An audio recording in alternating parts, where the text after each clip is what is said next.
fyrsti kossinn. Þetta risastórt dæmi í Bíllabænum. Já, þetta það. Mjög svo. Og þú náttúrulega alveg yfir tengd málinu. Já, og rosalega stressi og spennt einmitt út af því. En Ómar nú eitthvað, síðan nú að róa þig niður, ekki? Jú, ég held að ég sé rólegri típan hérna, sko. Já. En ég get alveg dottið í smá spennu yfir þessu líka, sko. Maður náttúrulega ekki hvert skipti sem maður að skrifa söngleik í fyrsta skipti, sko. Þannig að það ákveðin spenna sem fylgir því. Og hvað lykilatriðið í því þegar maður skrifar söngleik? Ég veit ekki, einlægni.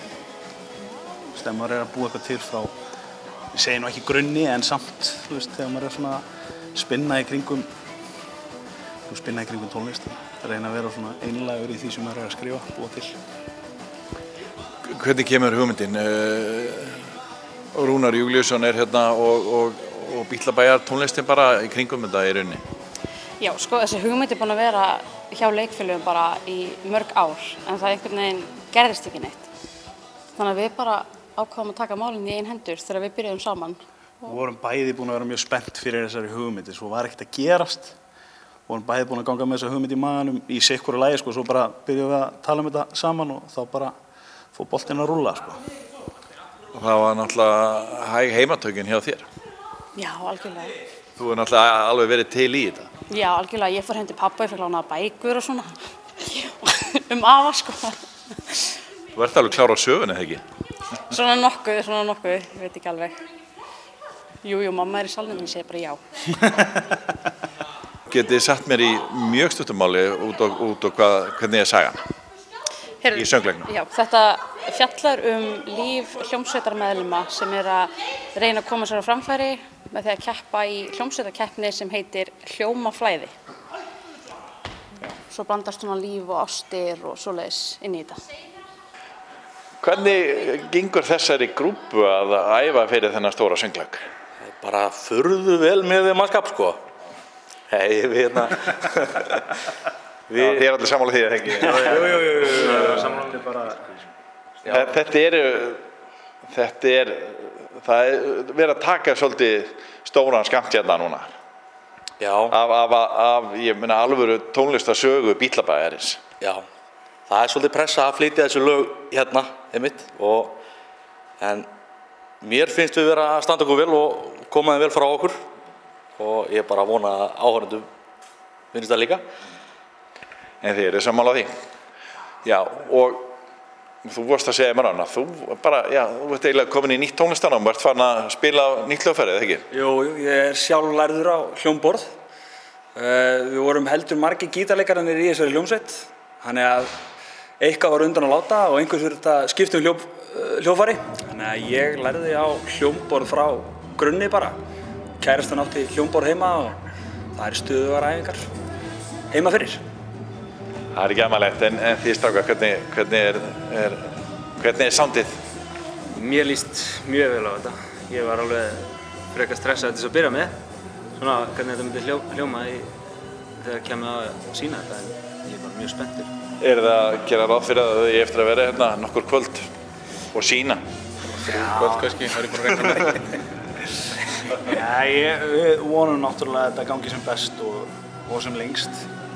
Það er búið að myndast rosalega mikil spenna fyrir þessu í bænum að finna fyrir því. Og út af hvernig tónlist þetta er. Allir þekkja þessa tónlist, en ég held líka bara að sagan í þessu verki muni koma fólki á óvart. Þetta er mjög góð saga og mjög vel leikinn.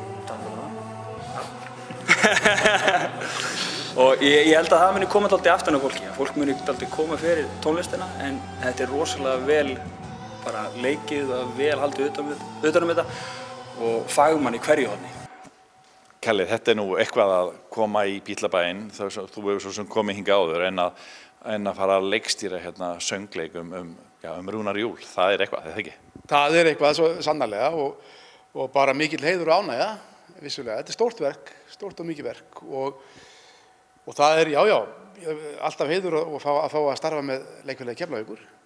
Þetta annað skipti sem ég set upp sýningu hérna og það bara einstaklega ánægjulegt. En svo þetta bara líka alltaf svo gott og gaman að fá að setja upp verk sem algjörlega nýtt af nálinni. Það fylgir því mikil ábyrgð en það líka fylgir því ákveðið frelsi. Það ekki nein hefð fyrir því hvernig þetta verk sett á svið, orðin. Hún væntanlega verður til núna. En já, svo þetta mikið. Þetta mikið tónlist, mikið leikur og dans. Þannig að við eiginlega, þetta svona það sem einhver gáfumenni kölluðu svona total teater. Það allt í gangi í þessari sýningu. Hvernig list þér á handritið þegar þú sást það fyrst? Já, nógu vel til þess að mér langaði til að gera þetta. Og þetta mjög glæsileg frumraun og fallega sögsaga. Og svo náttúrulega umfjöllunarefnið þetta klassíska, ástin, það sem að skáldin hafa nú líklega ort mestun af öllum yrkisefnum gegnum tíðina. Það hlýtur að vera stórmál að velja tónlist, að velja lög úr þessu risastóra safni. Já. Algjörlega, sko. Við ætluðum, sko, mín hugmynd var upprunalega að gera bara keflavískan söngleik, en þá maður að vinna með stóran hópa fólki, sko, það erfiðara að kötta það niður og svo ákveða við að tileinka sýningunni Rúnari og þá náttúrulega þrengdist lagavalið töluvert og þá gerði þetta auðveldara, sko. Það hefur verið jafn erfitt fyrir þig að velja lög þó að það væri bara Rúnar. Ég veit ekki hvað samdi, veistu hvað samdi mörg lög á ferlinum? Get ekki sagt það, en það eru líka mörg lög í þessari sýningu sem hann ekki endilega samdi. En tók þátt í eða söng? Já, tók þátt í eða söng eða tengdist honum einhverju leyti. En það var mjög erfitt, það er mörg í þessari sýningu, mörg lög sem eru svona mín uppáhalds, en kannski ekki endilega uppáhalds annara og ég þurfti að fórna þeim lögum, það var mjög erfitt. Við erum svona að tala nokkra hittara ef að við slettum aðeins í Keflavík með 3 bíum. Viltu nefna mér nokkur lög? Já, alltaf Fyrsti kossinn og Ég elska alla. Kaupmaðurinn á horninu. Já. Svo náttúrulega, sko, svo eru lög sem eru ekki endilega svona hátt uppi á vinsældalistum. Það eins og til dæmis Vilji Sveins og Nútímamaður, lög sem með Lonely Blue Boys og GCD. Það eru lög sem voru í persónulegu uppáldi á mér. Ég var harður á því að þau fara þarna inn. Já, þannig að það blandast inn í lög þar sem að Rúna var með Bubba Mortens og í fleiri sveitum. Þetta alveg Trúbrot og Lonely Blue Boys, GCD. Hljómar að sjálfsögðu, Hans Sóló-ferill, bara allir pakkinn.